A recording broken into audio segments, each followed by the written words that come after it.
संजीवनी अस्पताल बाल एवं शिशु रोग, general surgery, plastic surgery, neuro surgery, नेत्र रोग, फिजियोथेरेपी, स्त्री एवं प्रसूति रोग, हृदय एवं शुगर रोग, हड्डी एवं जोड़ रोग, कार्डियोलॉजी, दंत रोग, इमरजेंसी चिकित्सक सुविधाओं में एक भरोसेमंद नाम है। ICU, NICU, cath lab, hair transplant, private कमरे, urology, CT scan, laparoscopy, accident, trauma, heart attack, जले का इलाज, डायलिसिस की सुविधाएं उपलब्ध हैं। सभी मरीजों को खाना फ्री दिया जाता है। आयुष्मान भारत हरियाणा सरकार और रिटायर्ड फौजी भाइयों के इलाज, इंश्योरेंस और TPA पैनल पर सभी सुविधाएं उपलब्ध। पूछताछ मोबाइल नंबर 7027566691। नमस्कार, मैं हूं प्रमोद और आप देखना शुरू कर चुके हैं दी सड़कनामा.com। इस वक्त मैं मौजूद हूं हरियाणा के सिरसा जिले के गाँव मिठड़ी में। और जैसा कि आप सब लोग जानते हैं कि हमने आपको 4 दिन पहले सिरसा जिले के गांव करमशाना की एक महिला किसान की स्टोरी दिखाई थी, जिसमें झींगा मछली पालन के बारे में बताया गया था। तो आज हम पहुंचे हैं मिठड़ी गांव में। यहां पे 2 भाई हैं, मनप्रीत और गुरप्रीत। ये दोनों झींगा मछली में ये कह सकते हैं कि इसी सिरसा जिले के किंग कहे जा सकते हैं, क्योंकि सबसे बड़े 24 एकड़ में इन्होंने झींगा मछली का पालन किया हुआ है और 13 तालाब हैं जिसमें ये झींगा मछली का जो है पालन कर रहे हैं, यानी कि झींगा मछली की खेती कर रहे हैं। और ख़ास बात यह है कि ये खेती है वो खारे पानी की खेती है। और वैसे तो सिरसा ज़िले में अधिकतर गाँव में जो है ख़ास करके भूमिगत पानी है वो खारा ही है। तो ये दोनों भाई हैं, ये लाखों रुपए जो है सालाना कमा रहे हैं। इनके बारे में हम जानेंगे। और ये भी कह सकते हैं कि लगातार जिस तरह से कॉटन्स हैं वो है घाटे का सौदा होता जा रहा है, खेती है वो किसानों के लिए घाटे का सौदा होती जा रही है। लेकिन झींगा मछली का जो ये खेती है, इसका जो पालन है वो कतई भी घाटे का सौदा नहीं है, बल्कि मुनाफे का सौदा इसको कहा जा सकता है। और इन 2 भाइयों ने जो है आसपास के इलाके के तमाम किसानों को जागरूक करने का बीड़ा उठाया है, क्योंकि 13 तालाबों में 24 एकड़ में ये जो झींगा मछली है उसका पालन कर रहे हैं। और लाखों रुपए की जो मछलियां हैं वो 112 दिन के अंदर ही वो बेच देते हैं। सरकार भी किसानों की आय दुगनी करने के लिए जो है इनको सब्सिडी भी दे रही है, उनके बारे में भी हम चर्चा करेंगे। और आज चूँकि हार्वेस्टिंग भी हो रही है झींगा की, तो झींगा के बारे में हम आपसे जानेंगे भी और आपको दिखाएंगे भी कि ये फसल है 112 दिन में फसल है वो कितना उसका उत्पादन हुआ है, उसके बारे में जानेंगे। तो हमारे साथ इस वक्त दोनों भाई हैं जो इस पूरे कामकाज को देखते हैं और उनसे हम पहले चर्चा करते हैं। हाँ जी सर, नमस्कार जी। सबसे पहले दा सड़कनामा न्यूज़ का हम अपने फ़ोन पे आने पे बहुत बहुत स्वागत करते हैं। धन्यवाद आपका। धन्यवाद। तो सर आप बताइए कि किस तरह से आपने ये शुरू किया, और जब शुरू किया तब क्या परिस्थितियाँ थी और आज है वो क्या परिस्थितियाँ हैं? शुरू तो सर पहले सबसे पहले तो हमने IM से शुरू किया था जी, जो देसी मछली होती हैं ग्रामीण जोड़ों की जी। और झींगे का जो हमारे एरिया में 2016-17 में हमने शुरू किया था जी, 2.5 एकड़ से शुरू किया था। आज परमात्मा की कृपा से 24-25 एकड़ में कर रहे हैं जी। और स्टार्टिंग में थोड़ा ये ज़्यादा डिफ़िकल्ट लग रहा था, टेक्निकली कोई ज़्यादा नॉलेज नहीं थी हमारी फार्मर्स को, और जो डिपार्टमेंटली भी इतना जो हमारे को नहीं सपोर्ट मिल रहा था। और लास्ट के 1 साल 2 साल स्पेशली मैं नाम लेना चाहता हूँ हमारे DFO जगदीश चंद्र जी और शर्मा जी, ब्रिजमोहन शर्मा जी। जब से वो आए हैं उन्होंने काफ़ी इस जो खेती है इसको काफ़ी एक गति प्रदान की है, जो कि हर एक फार्मर के पहुंच तक ये जो सब्सिडी है गवर्नमेंट की प्रधानमंत्री मत्स्य योजना के अकॉर्डिंग जो सभी फार्मर को इसका लाभ मिल रहा है।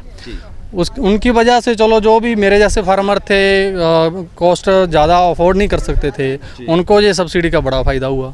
और दूसरी बात ये है, सबसे प्लस पॉइंट हमारे एरिया में तकरीबन जो नीचे का पानी है बहुत खारा है और झींगे के लिए ये वरदान है।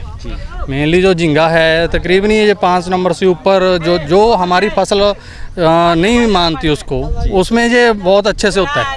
और तकरीबन जो भी फसल है 1-2 नंबर तक ही इसको अपना सर्वाइव करती है, नरमा हो, कपास हो, जीरी हो और जो धान वगैरह जो भी सारा सिस्टम है। और ये बिल्कुल ही खारा पानी था हमारे यहाँ। जब हम पास साइट पे खड़े हैं, ये मिठड़ी गाँव की साइट है और मेरे पास ये 9 एकड़ तो पंचायत की लीज है, पंचायती भूमि है। यहाँ पे बहुत ही खंडर ज़मीन थी, हमने इसको पट्टे पे लिया। DC साहब का धन्यवाद करना चाहते हैं जिन्होंने इसको अप्रूवल दी। अप्रूवल के बाद हमने इसको चलो जो रिपेयर वगैरह की, और ये बिल्कुल ही बंजर भूमि कह सकते हैं एक तरफ से, बिल्कुल ही बेजान, कुछ नहीं होता था यहाँ पे, कांटे और जो झाड़ियाँ थी। हमने इसको अपना मेहनत से ऐसे ठीक करके अब इसमें लाखों की फसल जो है हम इसमें ले रहे हैं। तो ये फसल कितने दिन बाद तैयार हो जाती है और जो उत्पादन है वो कितना हो जाता है? अमूमन ये सर ये 110 से 120 दिन का कल्चर होता है, जो सब कुछ परिस्थितियाँ सही रहे, मौसम सही रहे, 110 से 120 दिन तक का कल्चर होता है। उसके बाद क्या है, अगर थोड़ा बहुत मौसम की फ्लक्चुएशन रही है इस बार, थोड़ा दाएं बाएं रहा है, उसी वजह से थोड़ा बहुत 5-7 दिन ऊपर नीचे हो सकते हैं, पर ज़्यादा नहीं, 110 से 120 दिन तक ये हो जाता है। और 1 हेक्टेयर में मान के चलो 2.5 किले में 6 टन एवरेज डल जाती है, 6 टन। हाँ जी, हाँ जी। जो एवरेज रेट है 400 रुपये आ जाता है, 24 लाख कम से कम। और मैंने पिछले साल 29 लाख का किया था, अब ये चल रहा है, देखते हैं जिसमें क्या होता है क्या नहीं है। हाँ जी। तो इसका जो वजन है, वैसे तो क्योंकि समुद्र के साथ इलाके हैं जो राज्य हैं, वहाँ पे जो झींगा है समुद्र के पानी से जो पाली जाती है उसमें 30 ग्राम रहता है। तो आपके इस इलाके में जो अब उत्पादन है वो वजन कितना होता होगा झींगा का? लास्ट ईयर सर 45 ग्राम का सेल किया था। इस बार जो है काउंट जो हमारे अकॉर्डिंग ये मेरे ख्याल में 42-43 ग्राम का है। बाकी जो कांटे पे आप लाइव दिखाना सभी को मैं चाहूँगा, क्यों ये बात मतलब होने भी ये झूठ बोल रहे हैं, सभी चीज़ें लाइव करके दिखाना। मेरे ख्याल में 40 ग्राम से प्लस है, कम नहीं है जी। तो इसकी मार्केटिंग का किसी तरह से कोई दिक्कत किसानों को? कोई प्रॉब्लम नहीं है जी। आपके सामने सुनील जी हैं जो हमारे बड़े भाई हैं, इनकी वजह से जो बहुत ही अच्छा चल रहा है और अच्छे से अच्छा रेट जो हमारा रेट है, हमें सभी से 5 रुपये 10 रुपये एक्स्ट्रा मिल रहा है। इनकी वजह से जो रेट हैं, जो वायर हैं इनके पास बिल्कुल बढ़िया अच्छे से आते हैं जो भी है, और जो हमारे एरिया का रेट सबसे अलग होता है। हाँ जी। और जो क्वालिटी वाइज हमारा झींगा अच्छा होता है और रेट भी अलग होता है। हाँ तो समुद्री जो झींगा है और उससे अपने यहाँ झींगा से कितना फ़र्क है, और जो ये कहाँ किस किस राज्यों में, जो किस किस देशों में सप्लाई होता है? सप्लाई तो ये यूरोपीय देशों में तकरीबन US से जापान सभी देशों में वहाँ पे जाता है, और यहाँ चाइना मेन इसका है, चाइना और USA हब है। हाँ जी। जो छोटा झींगा है वो चाइना में ज़्यादा जाता है और बड़े वाला USA वगैरह ज़्यादा होता है। हाँ जी। तो और क्या कहना चाहेंगे उन किसानों को, आप क्या कहना चाहेंगे जो लगातार नरमा, कपास और जो गेहूं या धान की खेती करते हैं और जो है लगातार जो है कर्ज के नीचे डूबते जा रहे हैं, और उसको लेकर के जो किसान हैं खास करके अपने इस इलाके के अंदर आत्महत्या भी जो है बढ़ी हुई है? मेरा तो यही मैसेज है सभी को भी इसको अपनाएं और अपना जो जीवन शैली है उसको बदलें। सुसाइड किसी चीज़ का हल नहीं है जी।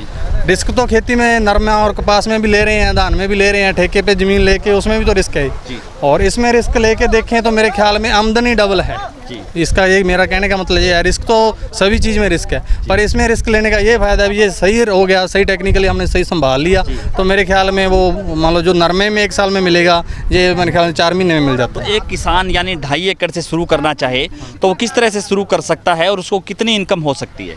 कम से कम शुरू तो 2.5 एकड़ से, जैसे पौंड वगैरह बनाते हैं उसकी जो कॉस्ट है 20 से 22 लाख आएगी A to Z। Fix asset जो भी आप बोलते हैं, आउटपुट और इनपुट का लगा। जो संख्या है, जैसे झींगा की जो बच्चा जो बीज जिसको बोलते हैं, वो कितने पैसे का लगता है, कितना बीज है वो डाला जा सकता है? मान के चलो 3 लाख के समथिंग बीज डलता है 2.5 एकड़ में। हाँ जी। और ये 60-70 पैसे पर पीस पड़ता है, मान के चलो 2 लाख का एवरेज डलती है। बाकी जो मैंने आपको 20-22 बोला है वो सारा इसमें मिक्स ही है जी। ये पौंड से लेके मकान आ गया, कनेक्शन आ गया, जो आप चलाते हैं ऑक्सीजन देने के लिए। हाँ जी। तो ये मौसम के अनुरूप ये कितना मुश्किल काम है, जिस तरह से ऐसा भी बताया जाता है कि हवा में नमी ज़्यादा हो या मॉइस्चर ज़्यादा हो तो इन मछलियों को खतरा रहता है, ऑक्सीजन प्रॉपर नहीं मिल पाती। देखो ये बॉडी वेट के हिसाब से सारा जो लाइव सर्कल है सर जी, आपको भी पता है, जो लाइव चीज़ें होती हैं मौसम पे सबसे ज़्यादा डिपेंड करती हैं। मौसम में फ्लक्चुएशन रहेगी, आपको भी पता है मछली का एक ऐसा सिस्टम है, अगर बादल हैं तो जहाँ नीचे से ऑक्सीजन डाउन जाता है, और इसका जो मान लो अपना ऑक्सीजन कम हो गया तो जो ऊपर आने लग जाती है। और बॉडी वेट है, जब हमारा जो 40 ग्राम का झींगा है, 42 ग्राम का झींगा है, ये थोड़ा ज़्यादा स्ट्रेस में आता है, छोटे वाला थोड़ा सर्वाइव कर जाता है। हाँ जी। तो इसको टरबाइन्स वगैरह जो चला कितने घंटे चलाने होते हैं? रात को तो मान लो सारी रात ही चलते हैं जी। दिन में फीडिंग टाइम बंद रहते हैं जी। 8-10 घंटे का फीडिंग टाइम होता है, छोटा होता है 10 घंटे का होता है, उसके बाद 8 का हो जाता है, फिर 6 घंटे का हो जाता है जैसे जैसे बढ़ता है, और उसी हिसाब से जो फीडिंग टाइम के बाद है वो इसको टरबाइन वगैरह। तो कितने टाइम जो है फीड देना होता है? 4 टाइम फीड देना होता है। बाकी मेरा भाई है ये सारा एक्सप्लेन अच्छे से करेगा, यही देखते हैं अब तो सारे फार्म को यही देख रहे हैं। धन्यवाद। हमारे साथ जो दूसरे भाई हैं हम उनसे भी चर्चा करते हैं। नमस्कार सर जी, आपका बहुत बहुत धन्यवाद यहाँ पे पहुँचने के लिए। तो इसके बारे में आप हमारे दर्शकों को बताइए और किसानों को बताइए कि किसान अपनी आय है वो कैसे डबल कर सकते हैं। सर जी ये बहुत ही अच्छा जो व्यवसाय है किसान के लिए। जैसे हम क्या है, नरमा कपास है, ठीक है, जो न लगाते हैं, चलो वो तो जो न तो पानी जो है कि मीठे पानी की खेती है जी वैसे नरमा कपास भी है, लेकिन हमारे इलाके में जो नहरी पानी है बहुत कम आ रहा है, जी तो उसकी वजह से जो फसल है तो अच्छी नहीं हो रही है, और जो ज़मीन का नीचे का पानी है वो खारा है, तो जो वो खारा है तो इसके लिए जो खारा पानी है वो बहुत, हाँ वो वरदान है, बहुत अच्छा है। तो यही है कि जो किसान भाई हैं वो अपना ट्राई करें, ठीक है, थोड़ा बहुत नहीं, ज़्यादा तो 2.5 एकड़ से स्टार्ट करें इसको, तो उनका जो है इनकम है उसमें क्या होगा कि बढ़ोतरी होगी, और उनको क्या मिलेगा कि इससे क्या है कि जैसे जैसे वो इसका जो अपना ये है मान के चलो व्यवसाय है, इसके अंदर जैसे जैसे वो आएंगे तो जैसे वो इनकम अपनी डबल करेंगे तो वो आगे भी वो दूसरे किसानों को भी क्या करेंगे, प्रोत्साहित करेंगे उसके लिए। तो ज़्यादा इसमें कोई कई बार ये बोलते हैं कि यार इसमें रिस्क है, रिस्क वाली कोई टेंशन नहीं है जी, रिस्क तो हर एक चीज़ में है, कोई भी हम खेती करते हैं उसमें रिस्क है, इसमें कोई इतनी ज़्यादा टेंशन वाली बात नहीं है। 4 महीने का कल्चर है, तो 4 महीने क्या है, पहले 2 महीने कोई ज़्यादा प्रॉब्लम नहीं है, और लास्ट वाले 2 महीने कोई दिक्कत नहीं है। हाँ, खेती या नरमी खेती है, 6 महीने तक क्या है, किसान सारा दिन खेत में घूमता है, काम करता है, तो एक तो 6 महीने का पीरियड हो गया, एक 2 महीने का हो गया, तो 2 महीना संभालना कोई मुश्किल बात नहीं है।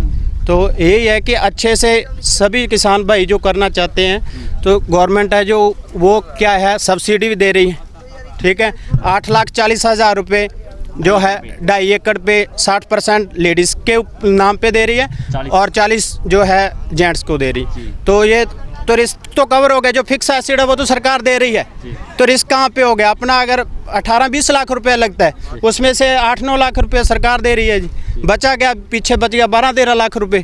अगर 12-13 लाख रुपए अपना जो सीड पे मेडिसिन पे लगता है, जो फीड है झींगा जो खाता है, अगर 12-13 लाख रुपए अपना लगेगा तो अपना क्या है 24-25 लाख का जो झींगा निकलेगा, उत्पादन हो जाएगा, उत्पादन 112 दिनों में, 112 या 1 साल में कितनी फसल है ले सकते हैं? एक साल में जी 2 बार कल्चर कर सकते हैं जी, ठीक है, पहले मार्च के लास्ट में डाल के और जुलाई में हार्वेस्ट करके, और अगर हम क्या है जैसे हमारे पास 3 पाउंड है, स्टार्टिंग में पहले 2 पाउंड करते हैं उसको, और जून में क्या करें जो 1 पाउंड हमने छोड़ रखा है उसमें स्टॉकिंग कर देंगे 3 पाउंड की, और उसमें वहाँ पे 40 दिन तक बच्चा रहेगा, ठीक है। उसके बाद में क्या करेंगे, दूसरा हार्वेस्ट करके अच्छे से सफाई करके उन पाउंडों की, और दोबारा से हम उसमें ट्रांसफ़र कर देंगे। तो ये ऐसे हम 2 फसल ले सकते हैं एक साल में। अगर एक ले रहे हैं तो उसका क्या करें, उसको हम उसका वेट बढ़ा सकते हैं। तो ये वो तो अपने ऊपर डिपेंड करता है, अगर 2 लेना चाहते हैं तो वो वैसे कर सकते हैं, अगर 1 लेना तो उसको बढ़िया से चला सकते हैं। झींगा से जो है किसानों की आय है वो डबल हो सकती है। हाँ जी, हाँ जी, बिल्कुल हो सकती है, हो रही है, ये हमारी खुद की हो रही है। हम कोई बड़े जमींदार तो है नहीं जी, जो हमारे पास 6-7 एकड़ ज़मीन है, ठीक है, तो हमने पहले शुरू किया 2.5 एकड़ से, तो अभी हम देख लो आप, अभी क्या 17 एकड़ तो यहाँ पे हैं, और 7 एकड़ हमारे गाँव में है, तो आप 24 एकड़ में कर रहे हैं। आप ये देख लो कि 7-8 जो एकड़ वाला किसान है वो इतने लेवल पे कर रहा है, तो जिनके पास पैसा है तो उसको रिस्क लेने में तो कोई प्रॉब्लम नहीं है ना। हाँ, जो ट्रेडिशनल खेती परंपरागत खेती होती आ रही है, नरमा, कपास, धान, गवार, जो भी खेती आ रही है वो एक अपने आप में एक परंपरागत खेती है, और उसमें मैक्सिमम उत्पादन लेवल पे हम जा चुके हैं। लेकिन ये जो वाइट श्रिम्प कल्चर है वो अपने आप में एक नया विकल्प है, और पूरा सिरसा जिला का से निकलते हुए राजस्थान को क्रॉस करते हुए जो अंडरग्राउंड वाटर है, हमारा भूमि का जो जल स्तर है नीचे का 120 से 150-60 फुट के नीचे का, वो लगभग खारा पानी है। और इसमें जो हमारा ये कल्चर है, इसके लिए 9 पीपीटी सैलिनिटी से लेके 30 पीपीटी सैलिनिटी तक बहुत अच्छा कल्चर है, और हमारे यहाँ का जो है वो 9 से 15 पीपीटी तक खारा, और इससे अधिकतम भी खारा है नीचे, जैसे जैसे नीचे जाएंगे। और उस खारे पानी से जैसे जो परंपरागत खेती हम करते आ रहे हैं वो ज़मीन ही बेकार हो रही है, बंजर हो रही है, और बहुत अच्छा उत्पादन भी नहीं हो रहा। लेकिन उस पानी को स्टोर करके, और इसमें वाइट श्रिम्प कल्चर लेटोपिनियस वेनामी जो एक स्पीसीज़ है उसका पालन करके अगर किया जाए तो एक छोटे समय की, थोड़े समय की फसल है ये। 120 दिन 115 दिन की क्रॉप है। 115 और 120 दिन में तकरीबन 2.5 एकड़, 1 हेक्टर में लगभग अभी जो हार्वेस्टिंग हमारे हुआ है इस परिक्षेत्र में पूरे 6.5 से 7 टन और 8 टन तक भी निकला है। और आज का जो हम ये देख रहे हैं ये तकरीबन 7.5-8 टन का एवरेज 1 हेक्टर का जा रहा है, और 40 ग्राम से 42 ग्राम का इसका साइज़ है।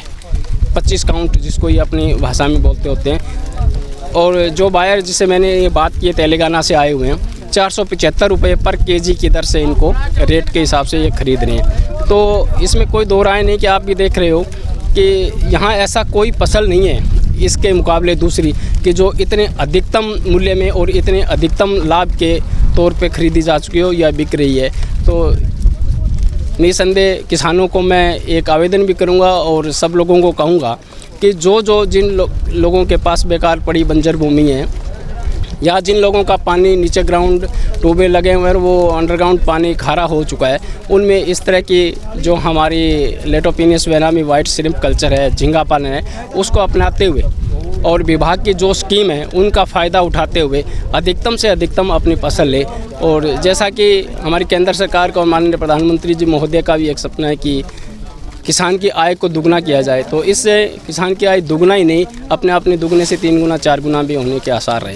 धन्यवाद। तो आपने देखा कि किस तरह से जो किसान है वो झींगा मछली उत्पादन से अपनी आय डबल कर रहे हैं और ये दूसरे किसानों के लिए भी प्रेरणा बने हुए हैं। दूसरे किसान भी यहाँ पे आकर के जो है इस झींगा की खेती के बारे में जानकारी लेते हैं और चूँकि सीधे तौर पे हम ये कह सकते हैं कि इससे आय है वो किसानों की डबल हो सकती है।